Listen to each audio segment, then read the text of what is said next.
नमस्कार, देवभूमि समाचार देख रहे हैं आप। आपके साथ मैं हूं स्वीटी दीक्षित। रुक करेंगे उत्तराखंड की खबरों की ओर। मुख्यमंत्री Pushkar Singh Dhami global investor summit के लिए मंगलवार को अहमदाबाद पहुंचे। वहां मुख्यमंत्री धामी का जोरदार स्वागत किया गया। अहमदाबाद के कर्णावती एयरपोर्ट पर पहुंचते ही प्रवासी लोगों ने मुख्यमंत्री धामी का गर्मजोशी से स्वागत किया, उनका अभिनंदन भी किया। इसके साथ ही इस दौरान उन्होंने अहमदाबाद में रोड शो भी किया। उत्तराखंड के अंदर एक नई शुरुआत।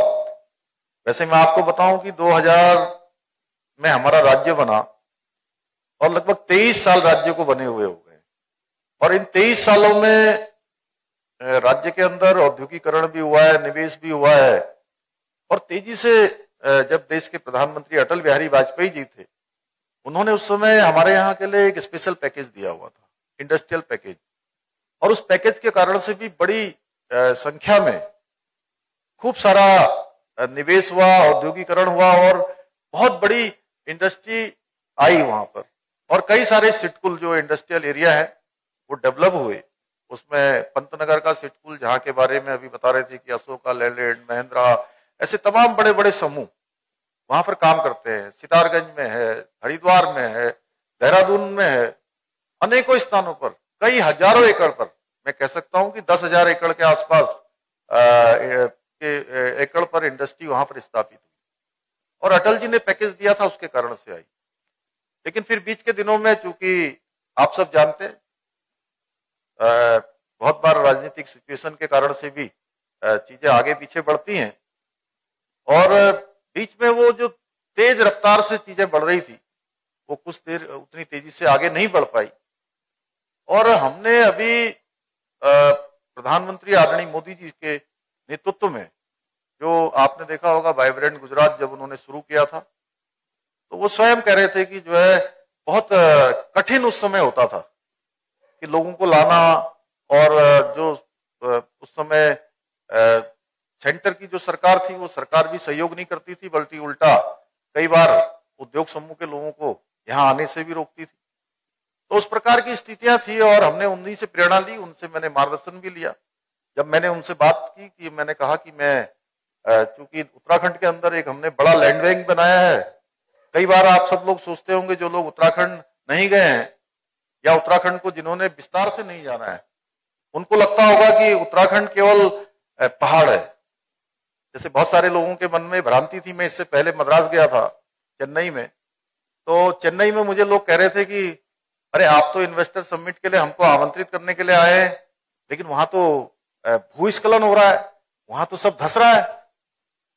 मैंने कहा ये कितने पहले आपने ऐसा कहीं सुना? तो बोले अखबारों में छपा था, टेलीविजन पर दिखाया था। तो मैंने कहा इस बार उत्तराखंड के अंदर जो 4 धाम यात्रा हुई है, जिसमें गुजरात के लोगों का अधिकतम आना होता है, तो 4 धाम यात्रा में अभी तक 52 लाख लोगों से भी अधिक लोग आ चुके हैं। और अहमदाबाद में पुष्कर सिंह धामी ने रोड शो किया है। अवनीश प्रेमी, स्टेट हेड उत्तराखंड से हमारे साथ जुड़ चुके हैं। अवनीश जी, इस बार कितना निवेश उत्तराखंड के लिए लेके आ रहे हैं अहमदाबाद से?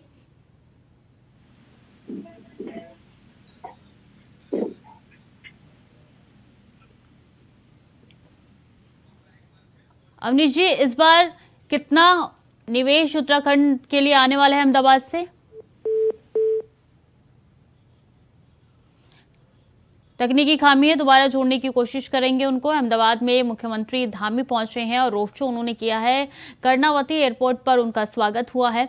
ऐसे में बता दें कि रोड शो करने के बाद उन्होंने अपना संबोधन भी दिया है। ऐसे में उन्होंने कहा है कि ये निवेश लाना इतना आसान नहीं है। कई सवाल भी खड़े होते हैं। कई निवेशक ऐसे हैं जिन्होंने पूछा है कि उत्तराखंड में इतना लैंडस्लाइड हो रहा है और दरारें हो रही हैं दीवारों के अंदर, ऐसे में कोई कैसे निवेश करेगा। लेकिन सबसे हटकर वो लगातार प्रयासरत है और काम कर रहे हैं, मोर्चे पर तैनात है। खुद सीएम पुष्कर सिंह धामी राज्य में जाके यहाँ पे कार्यरत है और फ्रंट फुट पर तैनात नजर आ रहे हैं। तो इन्वेस्टर समिट को लेकर अब सीएम धामी राज्यों में जा रहे हैं और बड़ी सौगात उत्तराखंड के लिए ला रहे हैं, चूंकि दिसंबर में GIS समिट होने वाला है और ऐसे में सीएम पुष्कर सिंह धामी मोर्चे पर तैनात है। फ्रंट फुट पर वो तमाम काम कर रहे हैं। एक के बाद एक आयोजन उनके द्वारा किया जा रहा है। कभी अहमदाबाद में वो रोड शो करते हैं तो कभी चेन्नई में रोड शो वो करते हैं। ऐसे में बता दें कि विदेशों में भी जाके वो इन्वेस्टर को ला रहे हैं इन्वेस्ट करने के लिए। और ऐसे में बता दें कि मुख्यमंत्री कोई भी कोर कसर नहीं छोड़ रहे उत्तराखंड को आगे बढ़ाने के लिए, विकास करने के लिए लगातार, चूंकि दिसंबर की शुरुआत में ही GIS समिट है और ऐसे में काफ़ी महत्वपूर्ण हो जाता है कि अब से ही मोर्चे पर तैनात नजर आए और यही काम सूबे के मुखिया कर रहे हैं।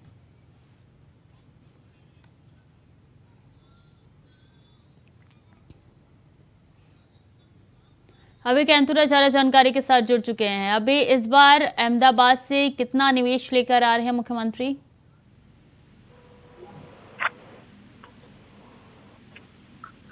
हेलो, अभी आवाज आ रही है जी। इस बार उत्तराखंड के लिए अहमदाबाद से कितना निवेश आ रहा है? बिल्कुल, अभी तक ये कहा जा सकता है कि जहां जहां मुख्यमंत्री पुष्कर सिंह धामी इन्वेस्टर समिट को लेकर गए हैं, इन्वेस्टर समिट में निवेशकों को आमंत्रित करने के लिए गए, वहां पर बड़ी सफलताएं मुख्यमंत्री पुष्कर सिंह धामी को यहाँ पर मिली है। निवेशकों को राज्य में निवेश के लिए जो रिझाने का काम मुख्यमंत्री कर रहे हैं, उसमें सरकार को लगातार सफलता मिल रहा है। और यही वजह है कि अब तक इन्वेस्टर समिट से पहले ही राज्य सरकार की जो कोशिश है, उन कोशिशों के चलते 70,000 करोड़ के MOU साइन यहाँ पर हो चुके हैं। और ये इस रूप में भी समझा जा सकता है कि मुख्यमंत्री पुष्कर सिंह धामी जिस प्रकार से निवेशकों को उत्तराखंड की जो खूबसूरती है, उत्तराखंड की जो जरूरत है, उनको बताने का जो काम कर रहे हैं, उससे निवेशक यहाँ पर आना चाहते हैं। निवेशकों में खासा उत्साह यहाँ पर देखने को मिल रहा है। अहमदाबाद में भी ये कह सकते हैं कि जिस प्रकार से मुख्यमंत्री पुष्कर सिंह धामी ने उत्तराखंड की तस्वीर निवेशकों के सामने यहाँ पर रखे, उद्योगपतियों के सामने यहाँ पर रखे, तो ऐसे में आने वाले दिनों में गुजरात से भी बड़ा एक निवेशक उत्तराखंड में यहाँ पर आएगा और उत्तराखंड में निवेश करने की बात यहाँ पर करेगा। निवेश को लेकर अपने सरकार के साथ MOU साइन करेगा, क्योंकि अभी तक ये समझा जा सकता है कि जिस प्रकार से आज धार्मिक आस्था को लेकर गुजरात से भारी संख्या में पर्यटक यहाँ पर आते थे, श्रद्धालु यहाँ पर आते थे, उनके चलते अभी तक ये कह सकते थे कि राज्य का जो पर्यटन है और मजबूत यहाँ पर हो रहा था। लेकिन अब जिस प्रकार से निवेश को लेकर बातचीत वहाँ पर हो रही है, जो उत्साह वहाँ पर देखने को मिल रहा है, तो उससे उम्मीद है कि आने वाले दिनों में जब मुख्यमंत्री पुष्कर सिंह धामी में अपना कार्यक्रम वहाँ पर और विस्तृत करेंगे, उद्योग समूह जो घराने हैं उनसे बातचीत करेंगे, तो कई हजार करोड़ के MOU एक बार फिर वहाँ पर साइन किए जाएंगे और उत्तराखंड राज्य में वो ये कह सकता है कि आने वाले दिनों में अपना निवेश लगाते हुए और उससे राज्य की जो विकास की रफ्तार है वो बढ़ती हुई यहाँ पर और नजर आएगी। उत्तराखंड राज्य लगातार इस दिशा में काम कर रहा है। मुख्यमंत्री पुष्कर सिंह धामी जिस प्रकार से निवेशकों के सामने उत्तराखंड की तस्वीर रख रहे हैं, तो आने वाले दिनों में उत्तराखंड राज्य अपने उस लक्ष्य को प्राप्त करेगा जिसमें 2025 तक उत्तराखंड राज्य को अग्रणी राज्यों की श्रेणी में शुमार होना है। उत्तराखंड राज्य में विकास की जो रफ्तार है और तेज होती नजर आएगी जब यहाँ पर ज्यादा से ज्यादा उद्योग समूह यहाँ पर लगेंगे। विभिन्न सेक्टर में ये कह सकते हैं कि उत्तराखंड के जो युवा है वो यहाँ पर रोजगार करते हुए नजर आएंगे। जी अच्छा, अभी इन्वेस्टर्स को लाना इतना आसान नहीं है जितने यहाँ पे देखने को मिल रहा है, क्योंकि अभी से कुछ देर पहले खुद मुख्यमंत्री ने कहा था कि वहाँ पे कई सवाल भी उठ रहे हैं कि हम उस राज्य में निवेश क्यों करें जहाँ की दीवारों में दरार आ रही है, मिट्टी दरक रही है। बिल्कुल, ये समझा जा सकता है कि कुछ ऐसी तस्वीरें अभी तक बाहर उत्तराखंड से बाहर गई है जो उत्तराखंड राज्य की छवि को ये कह सकते हैं कि और थोड़ा सा उस पर संशय पैदा करने वाली हो सकती है। लेकिन मुख्यमंत्री पुष्कर सिंह धामी निवेशकों के सामने जो तस्वीर राज्य की रख रहे हैं, जिन सेक्टर का जिक्र वो कर रहे हैं, वो एक सुरक्षित सेक्टर है, वहां पर निवेशक आ सकता है और उत्तराखंड में इन सेक्टर्स के जरिए जो विकास की रफ्तार वो बढ़ती हुई नजर आएगी। और ये कह सकते हैं कि पिछले दिनों जो अभी तक के जो 70,000 करोड़ के जो MOU साइन हुए हैं, वो सिर्फ एक बान की बात मुख्यमंत्री पुष्कर सिंह धामी की कुशल नेतृत्व की एक बान की मात्र कही जा सकती है, क्योंकि आने वाले दिनों में 2.5 लाख करोड़ का जो लक्ष्य निवेश का मुख्यमंत्री पुष्कर सिंह धामी ने चुना है, वो लक्ष्य भी पूरा होता हुआ नजर आएगा। और ये तो अभी एक शुरुआत हुई है। जिस प्रकार से आने वाले दिनों में कह सकते हैं कि अब अहमदाबाद के बाद मुंबई में भी रोड शो होना है, चेन्नई में भी रोड शो होगा, तो सीधे तौर पर यह समझा जा सकता है कि और जो निवेशकों का एक बड़ा समूह होगा वो यहाँ पर उत्तराखंड में निवेश करता हुआ भी नजर आएगा।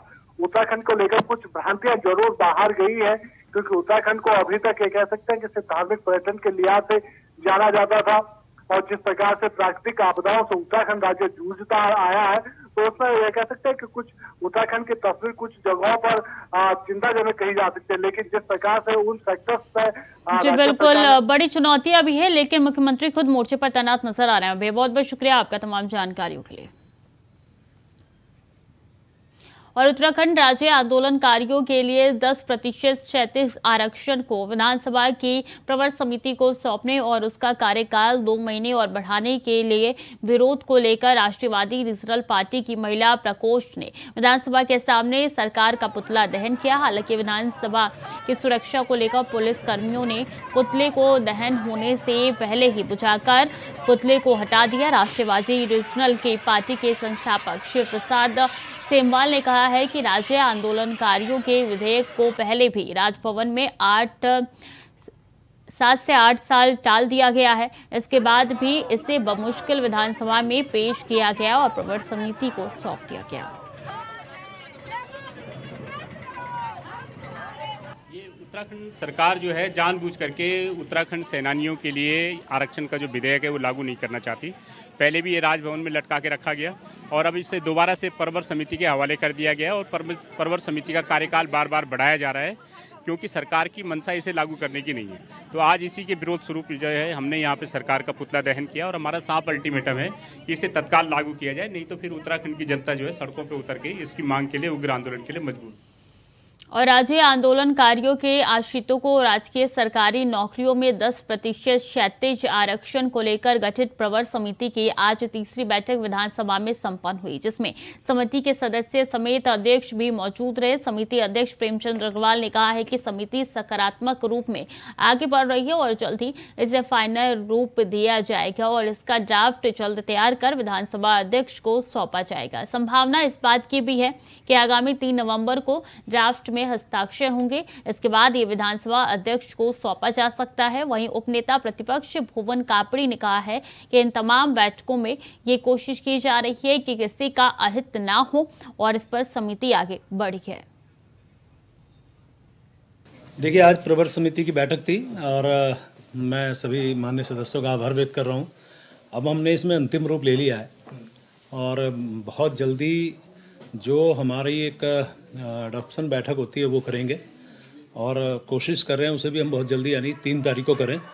फिर हम ये फाइनल ड्राफ्ट बना के माननीय अध्यक्षा जी को सौंप देंगे, यानी कि हमारा काम। देखिए, आज मीटिंग में जितने बिंदु हैं सभी पर फाइनल डिस्कशन हो गया है।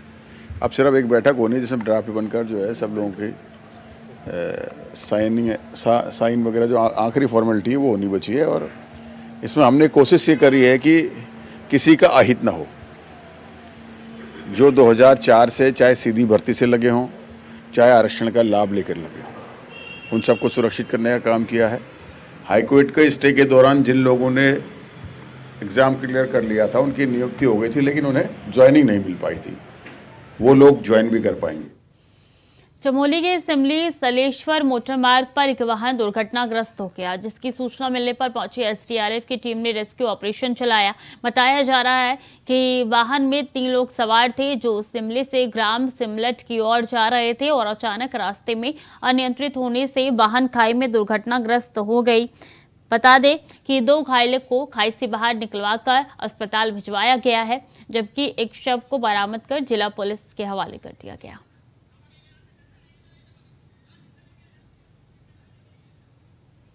तो एसडीआरएफ की टीम ने रेस्क्यू ऑपरेशन चलाया है। 2 घायलों को खाई से निकालकर हॉस्पिटल भेजा गया है और एक शव को बरामद कर लिया है, जिसे पोस्टमार्टम के लिए पुलिस ने भेज दिया है।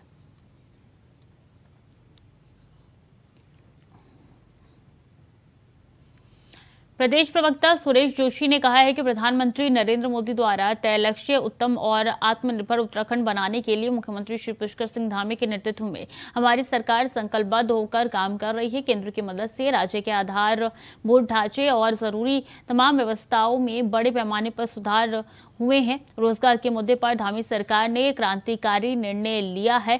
नियुक्ति प्रक्रिया में सालों से जड़ जमाए माफियाओं को मीडिया के सहयोग से उखाड़ने का काम किया है, जिसका परिणाम हालिया सालों में 15,000 से अधिक सरकारी रोजगार निष्पक्ष एवं पारदर्शिता से युवाओं को मिले हैं। साथ ही हमारी सरकार ने ग्लोबल इन्वेस्टर समिट से निवेश का लक्ष्य भी 2.5 लाख करोड़ रुपए का रखा है।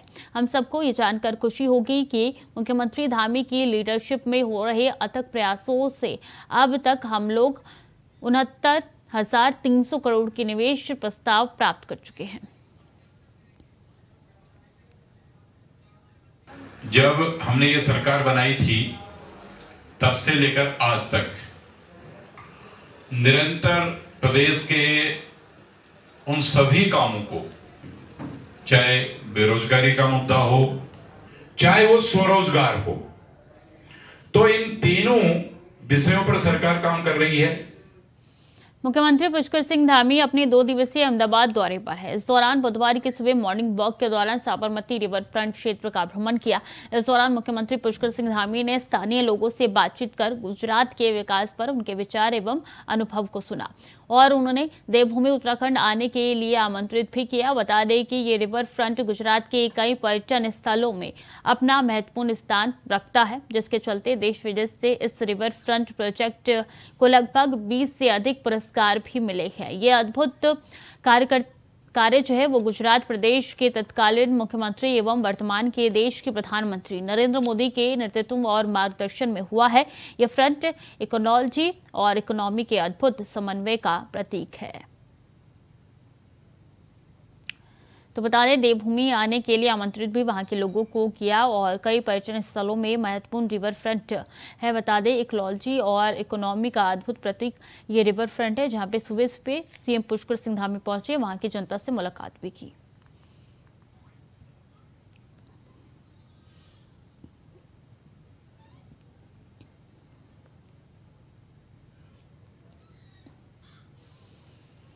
खबर हरिद्वार से है, जहां राज्य कर विभाग ने 4 ट्रांसपोर्टरों का 6 ट्रक माल जब्त किया है, जिससे बड़े पैमाने पर टैक्स चोरी कर लाया जा रहा था।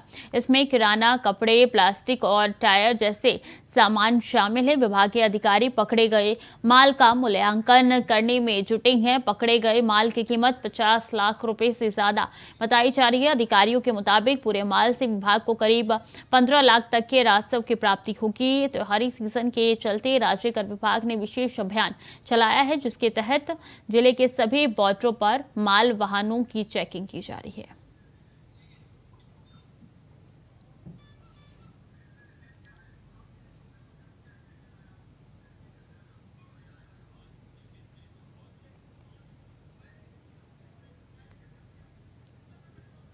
केंद्रीय गृह मंत्री ने स्पेशल ऑपरेशन पदक देने की घोषणा की है। उत्तराखंड एसटीएफ के निरीक्षक पुलिस अबुल कलाम सहित उप निरीक्षक पुलिस नरोत्तम बिष्ट और उमेश कुमार को पुरस्कार मिलेगा। आपको बता दें कि बीते साल उत्तर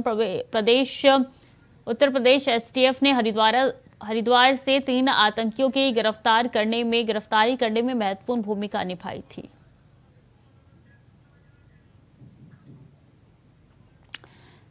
तो बता दें कि 3 आतंकियों की गिरफ्तारी में महत्वपूर्ण भूमिका अदा की थी और स्पेशल ऑपरेशन पदक की घोषणा यहाँ पे गृह मंत्री ने कर दी है। इसी के साथ 3 अधिकारियों को ऑपरेशन मेडल से सम्मानित किया जाएगा और स्पेशल टास्क फोर्स उत्तराखंड का नाम भी इसमें शामिल है।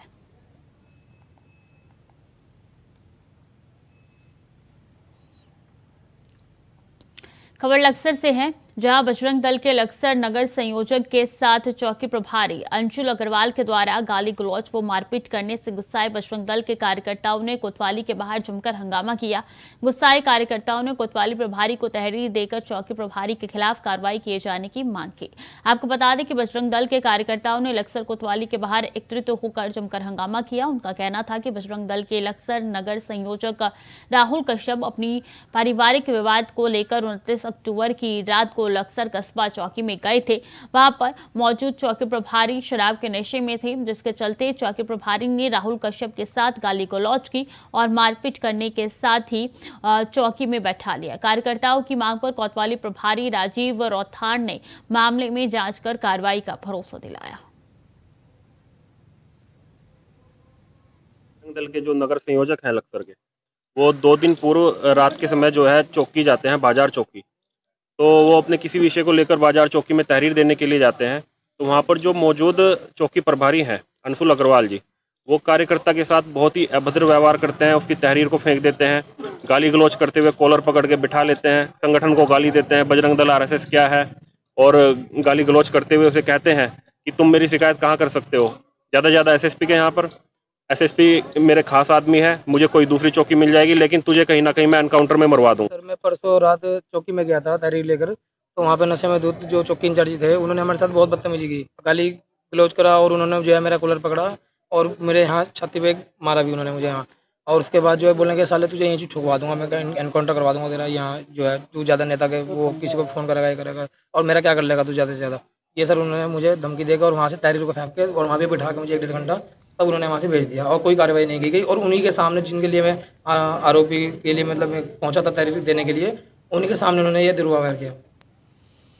खबर लक्सर से है, जहां स्टेट हाईवे पर गांव के पास स्थित हटवाहा नाला पुल पर लगातार हादसे हो रहे हैं। इस पुल पर सड़क और पुल के अप्रोच क्षतिग्रस्त होने से ही लगातार हादसे हो रहे हैं। आपको बता दें कि लक्सर में इस बार बाढ़ का भारी प्रकोप रहा, हर किसी को बाढ़ का प्रकोप झेलना पड़ा और इस दौरान हटवाहा नाला पुल भी बाढ़ की चपेट में आ गया और पुल के दोनों किनारों के साथ साथ सड़क पर भी जमीन धंस गई, लेकिन विभाग की ओर से इस पर कोई ध्यान नहीं दिया जा रहा। ये मुल्काबाद के पास मड़वा पुल है यहाँ और ताजा पुल बना हुआ है, इसकी ठोकर बैठ गया, बैठने के बाद में कभी भी घटना हो सके। इसमें आते जाते लोग साइकिल मोटरसाइकिल पर आ रहे हैं, जो बहुत से आदमी तो ऐसे ना पता नहीं भाई ठोकर बट्टी नहीं बट्टी, वो भी लोग जिस टाइम यहाँ धक्का लगा उस टाइम आकर जाकर पड़ा, कहीं एक्सीडेंट यहाँ में लिया।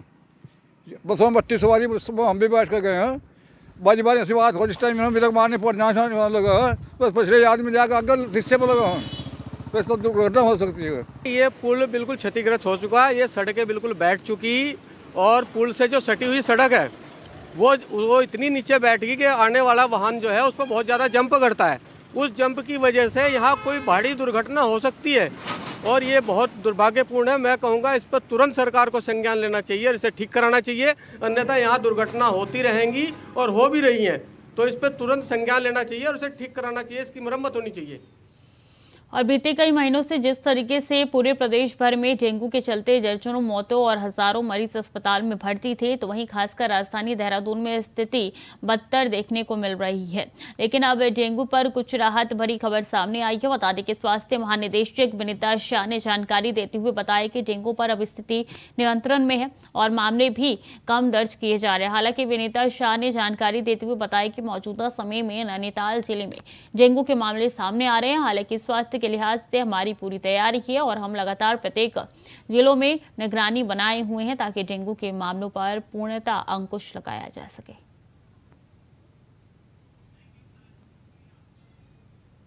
धीमे धीमे हमारा कंट्रोल आ रहा है डेंगू में। और नैनीताल जिले में अभी भी मैं भ्रमण के लिए गई थी तो वहाँ केसेस थे। देहरादून में लगभग कंट्रोल है। अब मौसम भी फेवरेबल हमारे लिए हो गया है तो आशा है हम 10-15 दिन पे डेंगू पे कंट्रोल। खबर मसूरी से है, जहां दीपावली में मिलावटी खाद्य सामग्री बेचने वालों की अब खैर नहीं है। विभाग ने जांच के लिए मिठाई आदि का सैंपल लेना शुरू कर दिया है। खाद्य सुरक्षा टीम ने शहर की मिठाई दुकानों से सैंपल एकत्रित करने के लिए जांच लैब भेज दिया है। चंद दुकानों में ही जांच होने से दुकानदारों में राहत की सांस ली है। मसूरी में वरिष्ठ खाद्य सुरक्षा अधिकारी संजय तिवारी के नेतृत्व में खाद्य सुरक्षा विभाग की टीम जगह जगह चेकिंग अभियान चलाकर मिठाई की दुकानें से सैंपल ले रही है।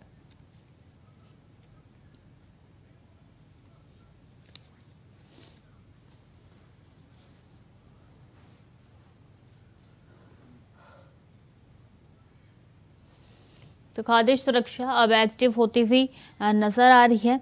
बता दें कि मिठाई दुकानदारों में इस वक्त हड़कंप मचा हुआ है।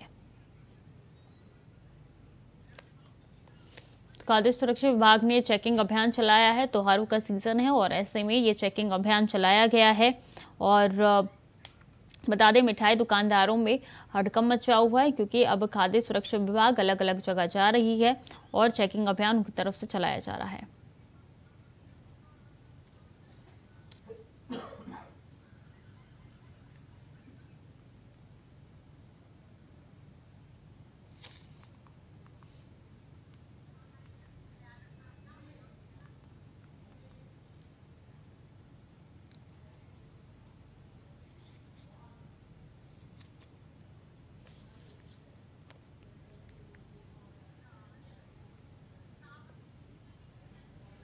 तो खाद्य सुरक्षा विभाग ने चेकिंग अभियान चलाया है। मिठाइयों की दुकान के लिए सैंपल लिए जा रहे हैं अलग अलग दुकानों से और चेकिंग कराई जा रही है। जांच लैब भेज दिया गया है सैंपल और धीरे धीरे करके सबकी जांच कुछ ही दिनों में सामने आ जाएगी।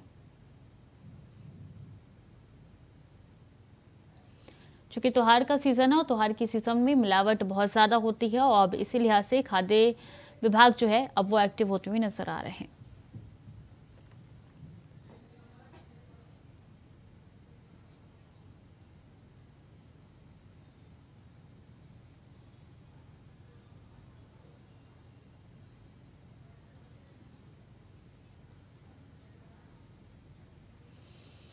तो फिलहाल के लिए देवभूमि समाचार में इतना ही। खबरें लगातार जारी है, देखते रहें इंडिया वॉइस।